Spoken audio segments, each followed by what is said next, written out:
et bienvenue dans Agricois, le podcast qui répond à vos questions sur l'agriculture. Tu te poses des questions sur l'alimentation et l'agriculture?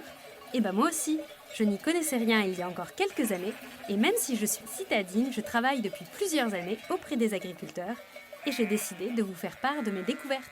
Alors serre-toi un jus de fruits local ou un grand thé, et c'est parti pour la question du jour. Et vous êtes pour ou contre les vaches à cornes? Ça peut sembler un peu absurde comme question, et pourtant c'est un sujet on ne peut plus sérieux. Tellement sérieux qu'une initiative populaire a été lancée en 2018 en Suisse sur le sujet. Il s'agissait d'accorder une subvention aux éleveurs qui élèvent des vaches à cornes. L'initiative a été refusée limite, mais ça a été l'occasion d'un débat très intéressant sur le sujet. Alors c'est quoi le problème ? Les vaches naissent avec des cornes, les chèvres aussi d'ailleurs, et pourtant, dans près de 90% des élevages laitiers et dans plus de 60% des élevages de vaches à viande, les vaches n'en ont plus. En clair, on les écorne. Sauf que pour des questions de bien-être animal, l'écornage pose question, y compris dans le monde agricole. Alors pourquoi les vaches n'ont plus de cornes ? Et est-ce qu'on peut faire autrement ? C'est le sujet de l'épisode du jour. On va reprendre depuis le début. À quoi ça sert les cornes d'après vous ? Déjà, ça leur sert à se gratter. Ensuite, ça sert aussi pour la hiérarchie au sein du groupe de vaches et aussi pour se défendre face à des prédateurs. Elles servent aussi dans l'agriculture, notamment dans les modèles anciens où il y a par exemple le joug qui était posé sur les cornes pour permettre aux bœufs de tirer le chariot par exemple. Mais vu que c'est utile, comme je viens de l'expliquer, pourquoi on les enlève ?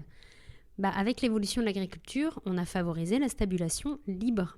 Vous voyez les animaux qui se baladent dans le bâtiment et ils vont seulement aux cornes à 10, donc le trou où ils peuvent passer la tête pour pouvoir manger. Et là, les cornes sont devenues un petit problème. Parce que déjà, les vaches, vu qu'elles sont libres dans le bâtiment, elles peuvent se blesser entre elles en se tapant. L'éleveur peut être aussi blessé en les manipulant. Et elles peuvent aussi se coincer une corne dans le corne à 10. Donc, que ce soit pour leur bien-être ou le bien-être des éleveurs, on a décidé de supprimer les cornes. Alors du coup, comment on les enlève ? Il faut bien faire une intervention technique. Alors je vous en parle parce que je pense que c'est important de connaître les manipulations, mais pour ceux qui sont sensibles, n'hésitez pas à passer de quelques secondes et à continuer la suite de l'épisode. Je sais que déjà sur l'épisode où j'avais parlé des abattoirs, ça en avait dérangé certains. Donc voilà, je ne veux pas cacher les choses, mais je ne veux pas mettre mal à l'aise les gens, alors n'hésitez pas à zapper si ça vous met mal à l'aise. Alors en fait, quand ils sont petits, les veaux ont des bourgeons à l'endroit où il y aura les futures cornes. Ces bourgeons osseux ne sont pas rattachés au crâne, ils ne le seront que plusieurs semaines plus tard. Du coup, avant leurs 6 semaines, on pratique l'ébourgeonnage, c'est-à-dire qu'on va brûler la peau autour des bourgeons pour dévasculariser le tout et faire tomber le petit bourgeon. La question de l'anesthésie se pose forcément. En France, l'anesthésie n'est pas obligatoire si c'est fait avant l'âge d'1 mois. Dans d'autres pays, c'est obligatoire. Donc on le fait quand ils sont petits et donc en le brûlant comme ça, parce qu'après, quand la corne pousse, on doit pratiquer l'écornage, donc la couper, et c'est pas la même chose, parce que la corne, en poussant, elle se rattache du coup au crâne, ce qui n'est pas le cas du bourgeon, et en plus, il y a un sinus qui se développe dedans, un peu comme dans notre nez, et donc si on coupe la corne ou qu'elle se casse, il y a un risque d'infection pour l'animal, donc il peut avoir une sinusite, vraiment, et en plus, ça saigne énormément. Donc c'est nettement plus compliqué. De façon générale, on favorisera la pratique de l'ébourgeonnage. Bon, du coup, je pense qu'on est tous d'accord pour dire que l'ébourgeonnage, ça fait plaisir à personne, encore moins aux animaux, ni aux éleveurs. D'ailleurs, sachez qu'il y en a beaucoup qui se passeraient bien de cette étape. Alors du coup, comment on peut se passer de cette pratique ? Il y a 2 groupes au sein du monde agricole, on va définir ça comme ça. Il y a ceux qui conservent les cornes, je vous en parle juste après, et ceux qui vont les supprimer génétiquement. Donc pour faire naître des vaches directement sans cornes. Ouais, ça existe, mais ça a été pas mal de recherches génétiques. Alors il y a 3 options pour obtenir des races de vaches sans cornes. La première, c'est de partir d'une race qui est déjà naturellement sans cornes, à savoir l'Angus, où il y a eu des croisements avec des races où on voulait voir apparaître le gène, et sur plusieurs générations, on l'a sélectionné jusqu'à avoir aujourd'hui, dans les organismes de génétique, des taureaux sans cornes. Ça, c'est la première option. La deuxième option, c'est de directement partir d'animaux sans cornes dans la race voulue. Donc pour vous donner une idée, dans la Prime Holstein, la race de vache laitière Elevir, la noire et blanche, il peut y avoir un animal qui naît sans cornes. Ça peut être des anomalies qui existent comme ça. Mais si la majorité des vaches ont des cornes, c'est bien parce que les animaux qui naissent sans cornes peuvent parfois arriver avec des pathologies, donc soit des malformations, soit des problèmes de santé, etc., qui font qu'ils vont parfois ne pas survivre et qui fait que la majorité des vaches ont des cornes. Donc de partir de ces individus-là pose aussi des questions et demande aussi pas mal de travail pour pouvoir faire conserver le gène sans cornes au sein de la race. Donc ces deux options prennent du temps, forcément, pour arriver à des individus viables, pour arriver à des individus qui ont les mêmes capacités de production que les autres. Donc par exemple pour les races à viande, on va regarder la quantité de muscles qu'il peut y avoir sur l'animal, en combien de temps ils grossissent également, c'est un critère important. Pour les vaches laitières, ça va être de regarder la production de lait, mais pas que, ça va être aussi leur état de santé, pour être sûr qu'elles vieillissent de façon correcte, par exemple. Donc il y a beaucoup de critères à prendre en compte et ça prend du temps pour pouvoir associer le gène sans cornes avec la production génétique demandée aujourd'hui. On y arrive, ça fait plus de 15 ans, voire 20 ans qu'il y a du travail sur la génétique du gène sans cornes, donc on commence à arriver à des individus qui sont aussi, on va dire, beaux que ceux qui ont des cornes, mais pas forcément dans toutes les races, il y a quand même encore du travail sur le sujet. La troisième voie, et je suppose que vous la voyez venir, ce serait de pouvoir prendre le gène sans cornes et de directement le mettre dans le génome d'un individu qui respecte tous les critères génétiques actuels. Sauf que prendre un gène pour le mettre dans un autre organisme, je vous le donne en mille, ça s'appelle un organisme génétiquement modifié, un OGM. Et là, on n'arrive pas dans les mêmes problématiques. Ça commence à s'étudier aux États-Unis. Il y a déjà des pistes possibles. Par contre, en France, on n'y est pas encore. Et ce n'est même d'un point de vue réglementaire, ce n'est pour l'instant pas accepté. Donc, à voir si pour pouvoir gagner du temps dans la recherche génétique, certains franchissent ce cap ou pas. Pour l'instant, ce n'est pas le cas. En tous les cas, cette race sans cornes a vraiment le vent en poupe. Il y a de plus en plus d'individus et d'élevages qui sont 100% sans cornes. C'est vraiment une solution qui peut être adoptée à long terme. L'autre possibilité, c'est ce que je vous disais, c'est de pouvoir conserver les cornes. Donc je vous donne 2 exemples que j'ai vus récemment. Une amie qui est éleveuse de chèvres, qui écornait ses animaux, a décidé dernièrement d'avoir des animaux cornus, de ne plus écorner ses chèvres.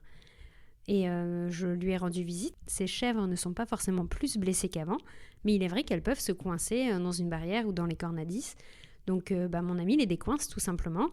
Et elle m'a montré également comment les tenir, par exemple, pour éviter d'être blessée durant une manipulation. Le deuxième exemple que je peux vous citer, c'est pour les vaches au braque qui ont vraiment des belles cornes et un éleveur a décidé de conserver les cornes parce qu'il fonctionne avec une étable donc entravée, savoir que les vaches sont attachées notamment en hiver et il les mène au pâturage durant l'été. Et justement, il s'est rendu compte que c'était pratique autant dans les bâtiments pour pouvoir les attacher, mais également à l'extérieur. Et il s'est rendu compte également de l'utilité des cornes parce qu'il a eu une attaque de loup et les vaches se sont défendues grâce à leurs cornes. Donc du coup, on voit que c'est vraiment un facteur intéressant pour l'avenir, notamment parce qu'en tant que consommateur, on réclame souvent plus d'accès à l'extérieur pour les animaux. Donc la place des cornes est un facteur super intéressant à étudier.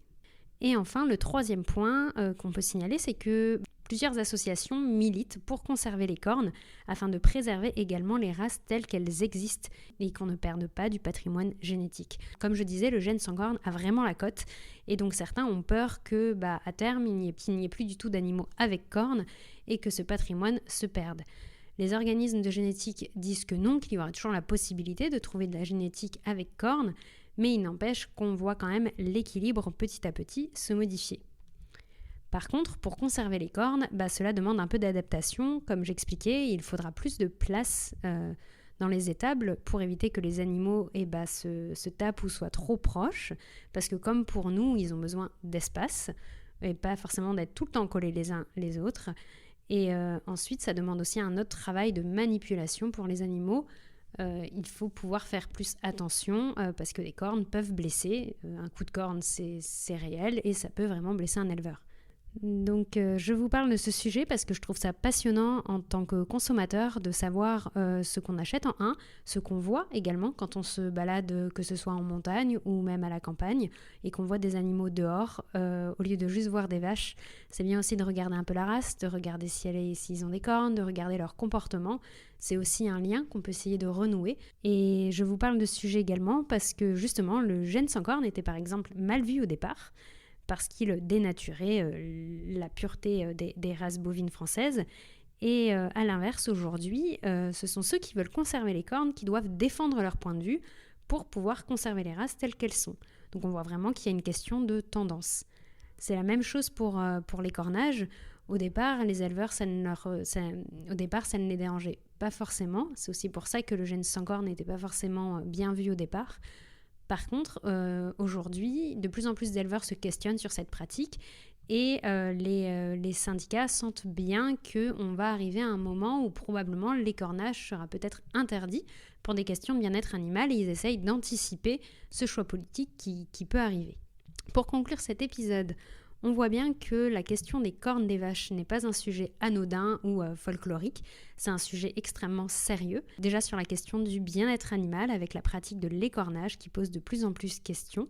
Ça pose aussi des questions sur la génétique des animaux que l'on voit aujourd'hui. Il y a plusieurs solutions comme j'expliquais, donc soit on a des animaux sans cornes, soit on conserve des animaux avec cornes. On n'est pas obligé de faire un choix l'un ou l'autre, je pense que peut-être qu'il y aura un équilibre toujours entre les deux qui va se faire. En tous les cas, si on choisit de se tourner vers des races sans cornes, il y a un risque de perte génétique. Et de l'autre côté, si on choisit des vaches avec cornes, il va falloir adapter les bâtiments pour éviter que les animaux se blessent. Alors, les vaches retrouveront-elles leurs cornes ou pas? C'est ce qu'on verra dans la prochaine décennie, je suppose. J'espère que cet épisode vous a plu. La semaine prochaine, je vous présenterai le nouveau format sur lequel je travaille depuis plusieurs semaines. J'espère qu'il vous plaira. À la semaine prochaine.